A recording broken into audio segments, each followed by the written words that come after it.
Titanic, reçu sur la Terre, la bombe atomique, un missile patriote, un pylône électrique et un bout du toit du stade olympique.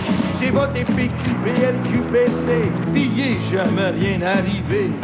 J'suis tanné de la Bosnie pis du Kosovo, j'suis surtout tanné du 4-5-0. 2000 ans de bug, oh 2000 ans de bug, et ça continue. 2000 ans de bug, oh 2000 ans de bug, moi j'en peux plus. 2000 ans de bug, oh 2000 ans de bug, et ça continue. 2000 ans de plug, oh 2000 ans de plug, ça je tue. Madame, Monsieur, bonsoir et bienvenue à 2000 ans de Bog, une série documentaire sur l'homme, son savoir et ses bébites. Cette semaine, les ovnis. Que ce soit par peur ou par manque d'amis, l'homme s'est toujours intéressé à savoir si nous sommes seuls dans l'univers. Est-il possible que des extraterrestres nous rendent visite dans des vaisseaux merveilleux pour disséquer des vaches dans des champs de blé d'Inde? La réponse à ces troublantes questions pourrait bien se trouver dans le documentaire qui suit. Roswell, Nouveau-Mexique. C'est ici, dans ces collines, drette là, que l'extraterrestre a signé son premier constat amiable avec l'humain. C'était dans la nuit du 4 juillet 1947, et depuis, le mystère perdure.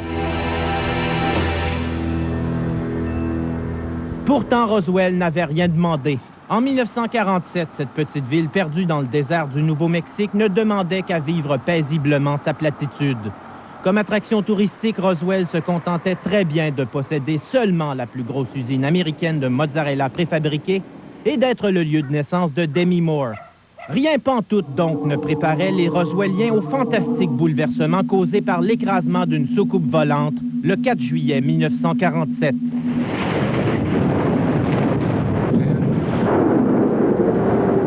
Ce matin-là, comme à tous les matins, le rancher Mac Brazel prend une marche dans ses champs. Ce qu'il y découvre est stupéfiant.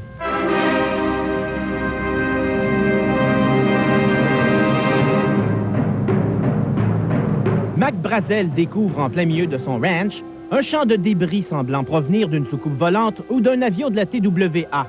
Cette cour à scrap spontanée paraît, selon Mac, remplie de bouts de métal d'aspect bizarre et étrange qu'il n'a jamais vu auparavant. Même ses bœufs les identifient comme extraterrestres. On rapporte que plus de 200 militaires auraient été déployés afin de nettoyer la zone de débris. Et il y a certainement quelqu'un qui a gardé et conservé un bout de soucoupe quelque part. L'armée transporte rapidement la ferraille extraterrestre à l'abri des regards indiscrets dans le hangar 84 de la base militaire de Roswell. Un hangar devenu aujourd'hui presque mythique, ayant contenu des débris extraterrestres que personne ne devait jamais toucher. S'il y a un endroit où il est possible de trouver un bout de soucoupe oublié, c'est bien là, même après 50 ans des recherches approfondies dans les corps à vidange s'imposaient.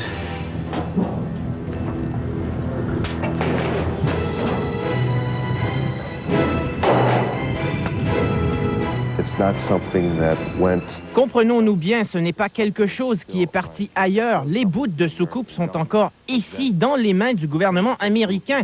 Les preuves physiques sont encore à portée de la main. Évidemment, l'armée n'avouera jamais qu'elle cache les débris du ranch de Mac Brazel. Mais serait-il possible qu'un soldat ait oublié ou échappé un bout de soucoupe, ou qu'un cow-boy en ait gardé un sur la tablette de son foyer? Si les ufologues cherchent activement cette preuve physique, l'armée, elle, en cacherait de bien plus éloquentes. L'objet frappé par la foudre continue difficilement sa route vers le nord de la ville et s'écrase dans un canyon. Le vaisseau et l'équipage sont aussitôt récupérés.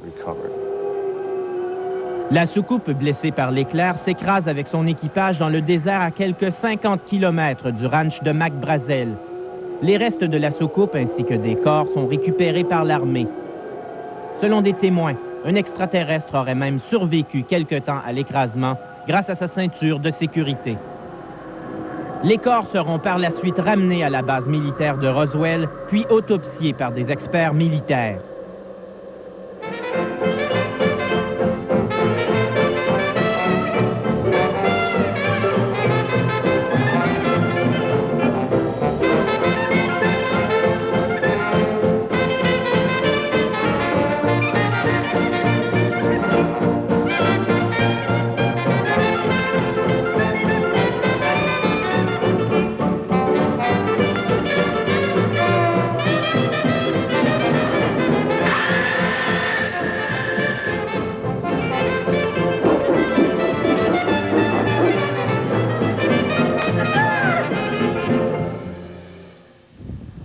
Et le Québec dans tout cela? Sommes-nous, nous aussi, visités et kidnappés par des ovnis? Aussi surprenant que cela puisse paraître, notre première rencontre Québec-OVNI s'est déroulée en 1947. C'était le 4 juillet et depuis, le mystère perdure. Quand les soucoupes volantes ont commencé aux États-Unis, il y a eu le contre-coup immédiat qui s'est produit dans la presse canadienne et bien sûr, les observations québécoises ont suivi à la même époque. C'est M. Louis Blanchette qui fut consacré premier homme à voir une soucoupe volante au-dessus de Montréal. Lui et sa femme Lucille étaient sagement évachés avec une petite bière sur le balcon arrière du 2194 de la rue Bercy. Il observa un objet qu'il décriva comme étant une boule lumineuse voyageant vers le nord. Simple coïncidence ou conspiration, la maison est aujourd'hui à vendre. On contacte Maurice Lambert au 990-4666. Les dossiers bien documentés avant les années 60, on n'en a pas beaucoup. C'est vraiment UFO Québec, l'arrivée d'UFO Québec au milieu des années 70 qui va donner, je dirais, le coup de barre à une ufologie sérieuse au Québec. Et va apparaître à ce moment-là, parmi les dossiers que UFO Québec a enquêtés, un dossier qui est très important. C'est le 6 janvier 1977, si ma mémoire est bonne. C'est une dame à Montréal, sur la rue Casgrain, Mme Florida Malbeuf, qui soutient avoir vu un ovni se poser sur le toit de la maison en face de chez elle. Mme Malbeuf, qui habite au premier étage d'une maison à appartement, est donc dans la fenêtre et puis voit sur le toit de la maison en face un objet qui ressemble à une sorte d'huître apparaître, traverser le ciel, et elle la voit disparaître à cause de la fête du toit. L'angle ne lui permet pas de voir l'objet se poser, mais elle se doute que l'objet est toujours au-dessus du toit parce qu'elle peut voir une sorte de lumière. Elle va voir apparaître deux personnages qui vont s'avancer sur les bords du toit, vont sembler discuter entre eux, regarder un peu dans la rue, et puis, après quelques instants, vont s'éloigner. Elle va perdre de vue les deux personnages, et puis va à nouveau voir cette huître volante apparaître et s'éloigner dans le ciel.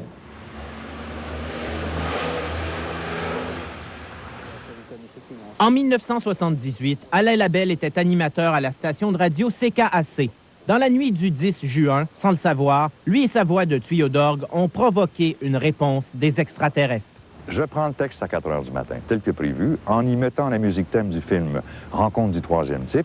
Version disco, ça me plaisait moins, mais on n'avait que celle-là. Alors, je la fais jouer, et puis, donc, je débite mon texte, qui est relativement long, je l'ai ici. Si nous nous apercevions soudain que des fourmis souhaitent communiquer avec nous d'une façon intelligible, au moyen de signaux radioélectriques, notre réaction serait-elle de les exterminer? Vers la fin du texte, donc à 4 minutes 6 et 50 secondes, prenons pour acquis c'est le temps que ça a duré, je fais la signature qui dit « Allô, Galaxie, m'entendez-vous? Allô, Galaxie, m'entendez-vous? »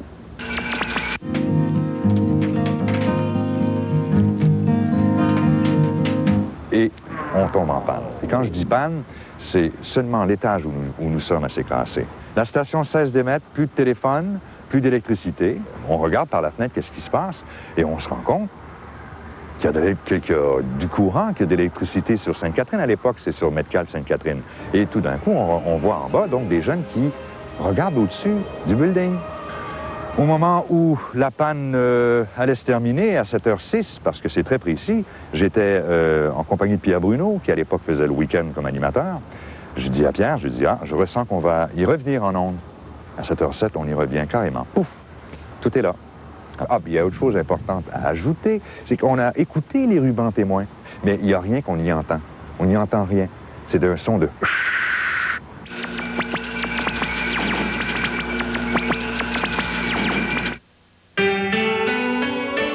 J'ai les balades autour de leur soucoupe. Voilà maintenant qu'ils s'adonnent au kidnapping et aux fouilles rectales. Malheureusement, les récits crédibles et cohérents restent rares.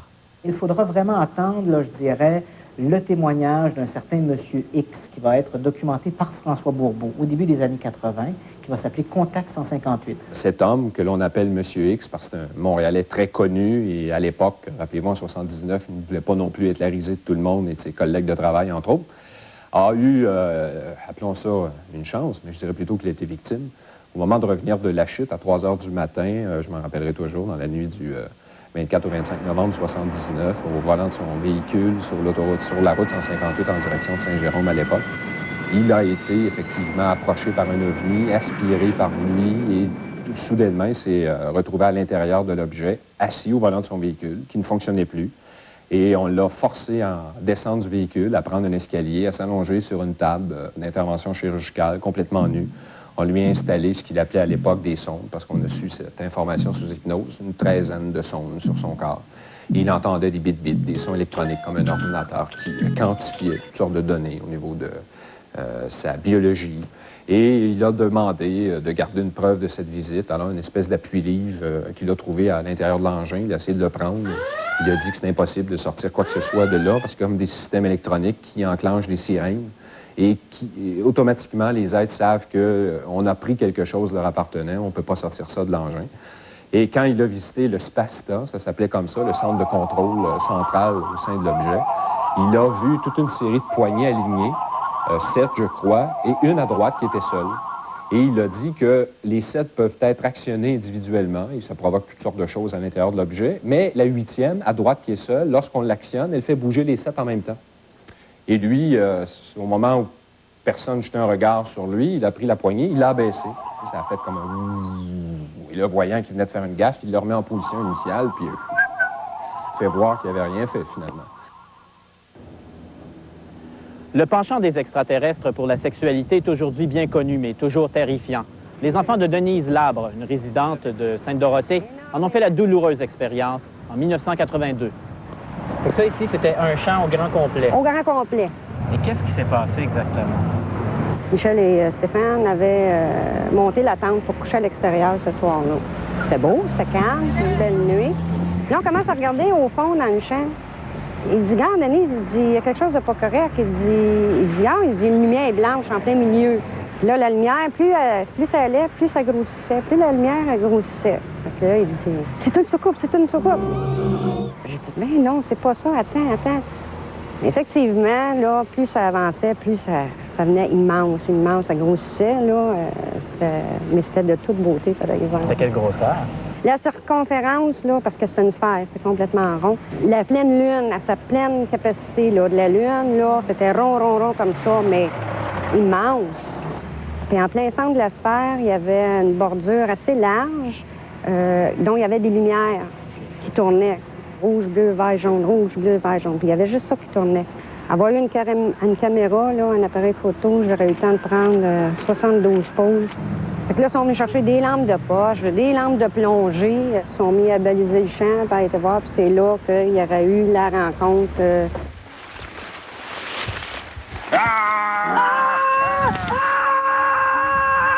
Ces choses-là qu'ils ont vues, là, qui ils voyaient se lever, sortir du champ, puis se rebaisser, puis faire beaucoup de bruit, puis avancer rapidement, jusqu'à ce qu'ils se sentent poursuivis. Les autres, ils ont dit que c'était quelque chose de très grand, très poilu, des yeux comme en amande, là, orange.